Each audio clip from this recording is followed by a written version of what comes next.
Stop. Don't be naive anymore. How many times have you been deceived? Not by a scream, not by an open attack, but by a question so gentle it slipped past your defenses. A smile here, a tender voice there. And suddenly you found yourself explaining, apologizing, even doubting your own heart. Think back. How many nights have you replayed a conversation in your head, whispering to yourself, "Why didn't I see it? Why did I let them twist me like that?" That's the silent wound liars leave behind. Not a scar on the skin, but the gnawing doubt that maybe you can't trust your own perception. That is the true art of manipulation. It doesn't roar, it whispers. Men and women, this video will take you through 5 parts, each one revealing a question liars use to bend your mind, and how you can rise above it, calm, clear, unshakable. And when we reach the 3rd part, something special will be waiting. Stay with me, because you will not want to miss it. Yes, this is heavy, but not all lies crush us. Some are so clumsy we laugh, like the child with chocolate smeared across his face insisting, "I didn't touch the cookies." That's harmless. The danger is when the mask is perfect, when the liar makes you question the very eyes that saw the truth. That's why this journey matters. I won't just give you awareness, I'll place a shield in your hands. Words and responses you can carry into every room, every relationship, every storm. By the end, you won't just spot deception, you'll step out lighter, steadier, calm, clear, unshakable. So take a deep breath. 5 parts, 1 shield. The only question is, are you ready to stop surrendering your power with a single careless answer? 1. Why are you being so sensitive? Why are you being so sensitive? It sounds harmless, almost like concern, but listen, if you've ever been in this position, you know exactly how it feels. That question isn't kindness. It's a blade wrapped in silk. It doesn't challenge your logic. It cuts at your awareness. Because the moment you feel ashamed for noticing something real, they've already blinded you. I've lived this. Years ago, I was sitting at a dinner table surrounded by friends, laughter, jokes, glasses clinking. But one man's smile was too sharp. His joke carried a hidden sting. I mentioned it quietly. Someone laughed and said, "You're being too sensitive." I let it slide. Months later, that same man's betrayal fractured the group. And maybe you've been told this too. I know I have, more times than I'd like to admit. At some point, I almost thought being called too sensitive should be printed on my business card. Looking back, I realized my instincts hadn't been fragile. They'd been accurate. I just allowed someone else to convince me my radar was broken. And maybe you've been told this too. I know I have, more times than I'd like to admit. But here's the truth. Sensitivity isn't weakness. It's survival. Think of the canary miners once carried underground. If poison filled the tunnels, the bird felt it first. Its song or its silence was the signal that saved lives. The canary wasn't weak, it was the alarm. And so are you. Manipulators understand this. That's why they twist your perception into fragility. Once you agree, you smother the very gift designed to protect you. And isn't it absurd? Like blaming a lighthouse for shining too brightly while your ship heads straight for the rocks. That's the liar's trick. Shame the alarm, ignore the danger. So how should you respond? The next time someone fires that question, don't rush to defend yourself. Hold the silence. Breathe, remember. Sensitivity is your radar, not your flaw. Then answer with calm clarity, I'm not being sensitive. I'm being observant. Does that make you uncomfortable? One sentence. That's all it takes to flip the power. Because liars expect you to flinch. They never expect you to stand steady. If these words resonate, pause right now. Tap like, not for me, but as a promise to yourself. My awareness is strength. And think about this. What if your so-called weakness is actually the strongest trait in the room? The canary was mocked for being fragile, yet miners trusted it with their lives. Maybe the ones calling you too sensitive are the truly fragile ones. They just hide it better. Maybe the ones calling you too sensitive are the truly fragile ones. They just hide it better. Calm, clear, unshakable. 2. You trust me, right? Years ago, I had a business partner who used this line whenever numbers didn't add up. You trust me, right? It sounded gentle, almost brotherly, but it was never a request. It was a warning, and I ignored it. That mistake cost me more than money. It cost me my clarity. And let me be honest, I've used this line myself, once with Elena, out of fear, not truth. I was afraid of losing her, so I reached for words instead of honesty. You trust me, right? She caught me instantly. Her eyes told me she saw through it. I felt exposed, ashamed, not because she called me out, but because I realized I had tried to hide behind words instead of standing in truth. And hiding behind that phrase doesn't protect you. It builds a wall between you and the very person you want to keep close. Looking back, I laugh a little, because if your best defense in love is a shaky, trust me, right? You've already lost the argument. Listen, if you've ever been on either side of this line, you know how sharp it is. That's the subtle genius of manipulators. They frame your caution as betrayal. And men, women, don't think you're immune. This isn't just about romance. It happens in boardrooms, in friendships, even in families. They make you feel guilty for checking the map before walking into the dark. And guilt is powerful. It silences your questions. It convinces you to hand them the keys before you even know what's locked. But here's the twist. Caution is not betrayal. Caution is loyalty to truth. Think of a wolf pack. They don't survive by following blindly. They survive because each one stays alert, sniffing the air, watching the shadows. Shared vigilance, not blind faith, is what keeps the pack alive. And sometimes the absurdity is almost funny. Picture someone shoving their phone under a pillow, then saying with wide eyes, "Don't you trust me?" That's like a stage actor stuffing props into his coat while yelling, "No tricks here!"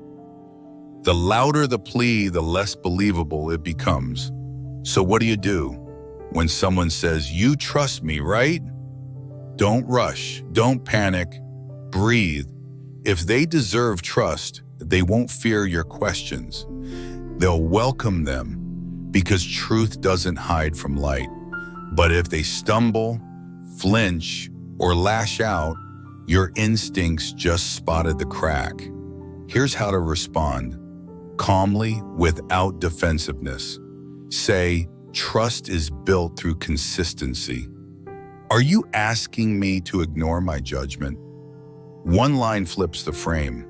Because liars expect panic. They never expect poise. Practice this. The next time someone demands your trust, let silence hang. Watch how they handle it. Then remind yourself, real trust isn't a gift wrapped in pressure. It is a fortress built slowly, stone by stone. And here's the paradox.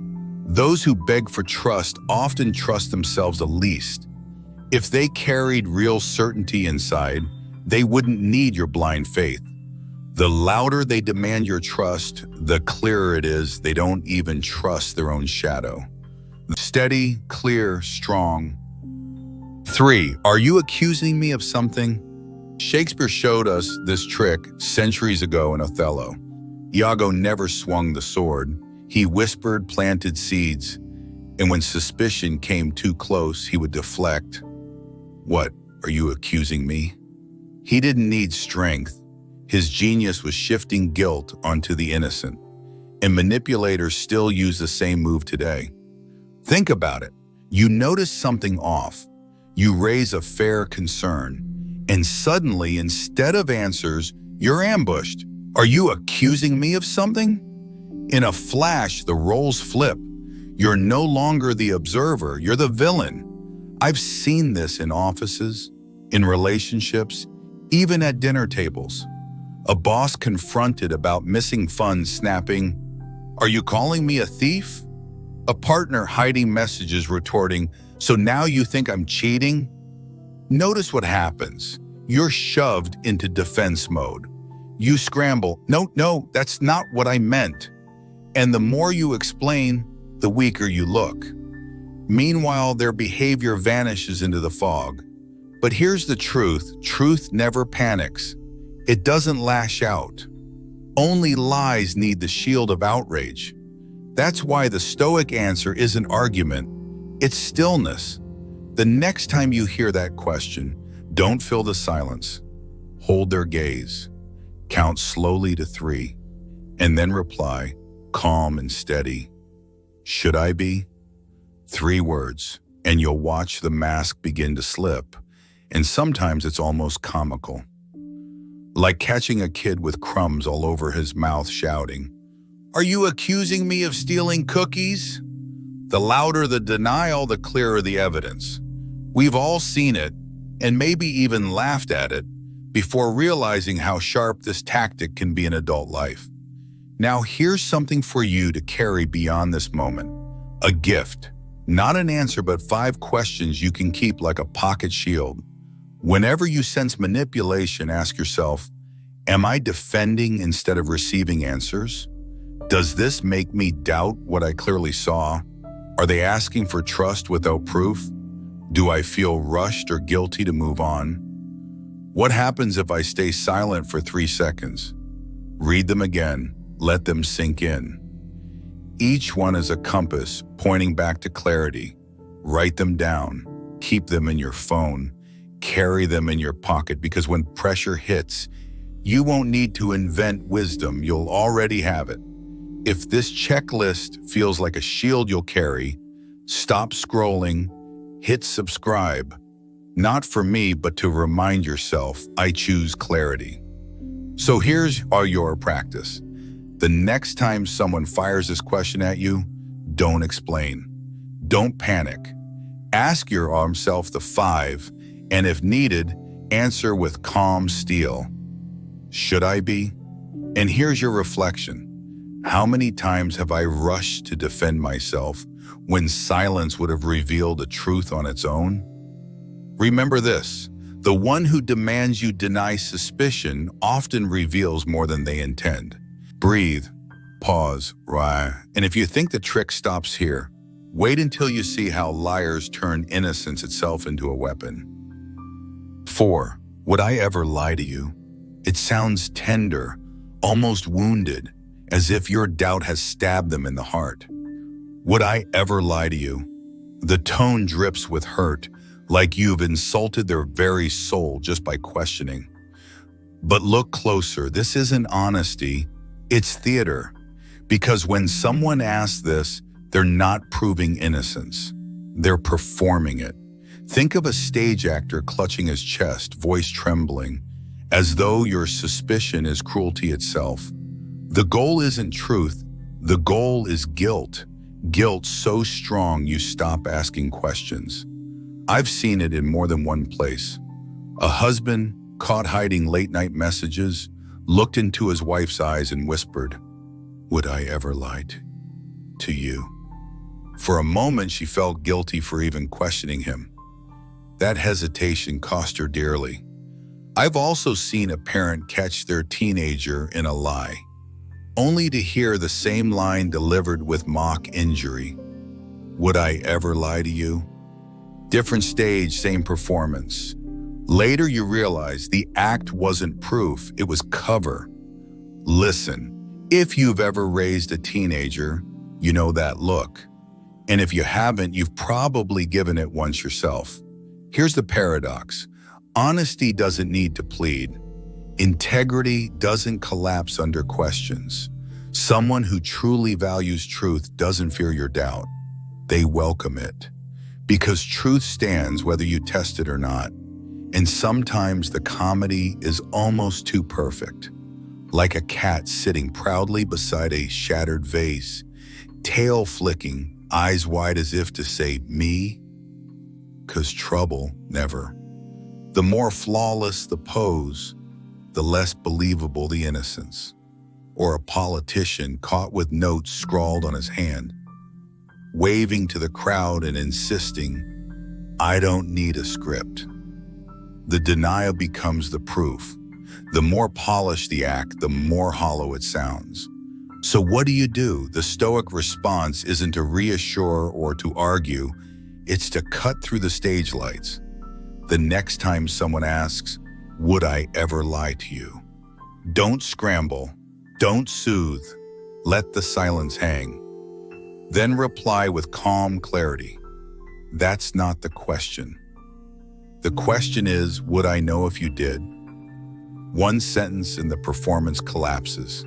The curtain drops. They're no longer the noble hero. They're just someone caught in their own script. Here's your practice. When you face this line, don't rush to ease their ego. Let silence do the heavy lifting. Then flip the frame back to reality with calm words. That's not the question. The question is, would I know if you did? One sentence and the performance collapses. And here's your reflection. How many times have you swallowed your instincts because someone acted hurt so convincingly that you felt guilty for doubting? Now the contrarian truth. Innocence doesn't need to be performed. The louder someone insists on their purity, the less they seem to believe it themselves. Real honesty doesn't tremble under your suspicion. It stands tall, even when tested. Real honesty doesn't tremble under your suspicion. It stands tall, even when tested. Still, sharp, unshakable. 5. Can't we just move on? You've heard this one before, maybe after an argument at home or in a meeting that got too heated. Someone sighs, voice soft, tired. Can't we just move on? And part of you wants to agree, because yes, you're exhausted too. That's the trap. On the surface, it sounds like peace, a plea for closure. But listen closely, it's not about resolution, it's about escape. What they really mean is, I don't want accountability. I don't want to face the truth. I just need you too tired to keep digging. And honestly, I get it. I've been guilty of this myself. Sometimes after a tough day, I wanted problems to vanish with a wave of my hand. Maybe you have too, but pretending the fire is out doesn't stop the smoke from choking the room. Here's the reality. A wound doesn't heal because you wrap it in silk. From the outside, it might look clean, but underneath, infection spreads. Real closure comes only when you face the cut. Wash it out, even when the cleaning stings. I've seen this tactic everywhere. A parent caught breaking their own rule, brushing it off with, "Let's not dwell on this." That's not resolution, it's avoidance. A politician, exposed in scandal, insisting dwelling on the past helps no one. But notice, neither of those pleas are about healing. They're about silence. And sometimes the absurdity almost makes you laugh. It's like shoving all the dirty dishes into the oven before guests arrive. For a few hours, the kitchen looks spotless until someone turns the oven on. Then the mess explodes. That's what move on really means. Hide it now, pay for it later. Here's the twist. Moving on isn't about speed. It's about honesty. The Stoics knew this well. Marcus Aurelius wrote, "If it is not right, do not do it. If it is not true, do not say it." Notice he never added, "unless it's inconvenient." And yes, sometimes it's almost darkly funny. Watching someone beg to move on while the lie is still smoldering is like a kid turning a broken lamp toward the wall. The damage is still there. It's just facing a different direction. So what do? The Stoic answer is calm resolve. The next time someone throws that line at you, breathe and say, "I'll move on when I understand what happened, not before." One sentence, that's all it takes to remind them your peace is built on clarity, not fatigue. Here's your practice. The next time you feel pressured to let it go, please pause, ask yourself, is this genuine closure or just convenient silence? Don't confuse exhaustion with resolution. And here's your reflection. What lies have you let linger because you were too tired to confront them? And what peace could you gain if you face them fully, once and for all? Now, the contrarian truth, moving on too fast doesn't free you, it chains you. The quicker you bury the truth, the heavier it follows you. Real freedom doesn't come from escape, it comes from confrontation, from daring to stand in the fire until it no longer burns. Real freedom doesn't come from escape, it comes from confrontation, from daring to stand in the fire until it no longer burns. Steady, clear, untouchable. You've now seen the 5 questions, the quiet daggers liars use to bend your mind.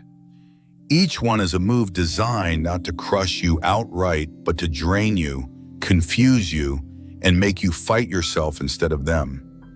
But now you hold the counters, the pause, the silence, the stillness that flips the frame, because manipulation has no power on its own. It feeds on your reaction. Take that away, and the weapon turns to dust in their hands. And let me remind you of something essential. You are not weak for noticing. You are not cruel for questioning. You are not harsh for demanding truth. You are awake. And in a world where so many close their eyes, the awake will always be feared and respected. I've stumbled into these traps myself. I've even used them in moments of fear and felt the sting of shame. But I've also learned this: the strength you long for isn't out there, waiting to be given. It's already inside you. Every time you breathe before you answer, every time you hold silence instead of panic, every time you choose clarity over confusion, you prove it. If this journey struck a chord, take a second now. Tap like, subscribe. Not for me, but for yourself. Each click is a declaration. I will not be played. I choose clarity. I choose strength. So carry this shield with you. The next time someone whispers one of those questions, pause. Let their words hang in the air. And then answer, not with fear, but with poise. Steady when they expect you to stumble. Clear when they try to cloud your vision. Unshakable when they need you shaken. And in the comments, leave 3 words. 3 words to mark the choice you've made, the identity you now claim. I choose clarity.